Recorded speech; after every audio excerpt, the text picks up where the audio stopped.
Football দুনিয়ায় Lionel Messi যেন এক অপ্রতিরোধ্য নাম। নতুন নতুন ইতিহাস তৈরির সঙ্গে ধরাছোঁয়ার বাইরে মেসির ফুটবল জাদু।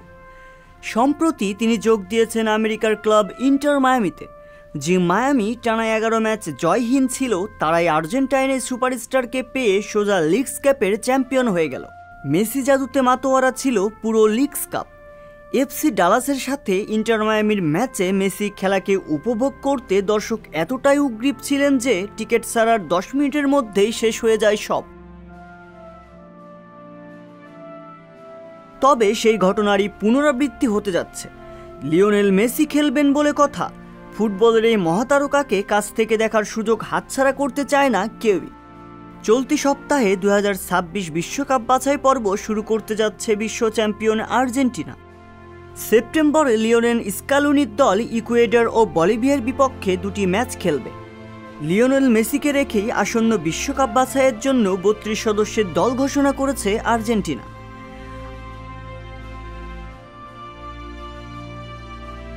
আর্জেন্টাইন সংবাদ মাধ্যম টিওআইসি স্পোর্টস সূত্রে জানা যায়, আর্জেন্টিনা ইকুয়েডর ম্যাচের সব টিকিট মাত্র 1 ঘন্টার মধ্যেই বিক্রি হয়ে গেছে। গতকালই বিশ্বকাপ বাছাইয়ের 2 ম্যাচের জন্য দল ঘোষণা করে আর্জেন্টাইন কোচ লিওনেল স্ক্যালোনি। এরপরই স্থানীয় সময় সন্ধ্যা 6টায় টিকিট ছাড়া হয় অনলাইনে। ঘণ্টাখানেক পরে যারা টিকিটের খোঁজে ছিলেন তাদের হতাশ হতে হয়েছে। আগামী শুক্রবার ভোর 6:30টায় বুয়েন্স আয়ার্সের স্টাডিও মনুমেন্টালে ইকুয়েডরের মুখোমুখি হবে আর্জেন্টিনা। এরপর নিজেদের দ্বিতীয় ম্যাচে 13 সেপ্টেম্বর বিশ্ব চ্যাম্পিয়নরা বলিভিয়ার বিপক্ষে মাঠে নামবে। ওই ম্যাচের ভেন্যু বলিভিয়ার লা পাজের হার্নান্দো সাইলস স্টেডিয়াম। উল্লেখ্য, 32 সদস্যের ঘোষিত দলে অনূর্ধ্ব 23 দলের 4 ফুটবলারকে ডেকেছেন স্ক্যালোনি। ইনজুরির কারণে দলে জায়গা হয়নি গেরোনিমো রুই, মার্কোস অ্যাকুইনা ও পাওলো দিবালার। এছাড়া বাদ পড়েছেন লো সেলসো ও আলেখান্দ্রা গোমেস।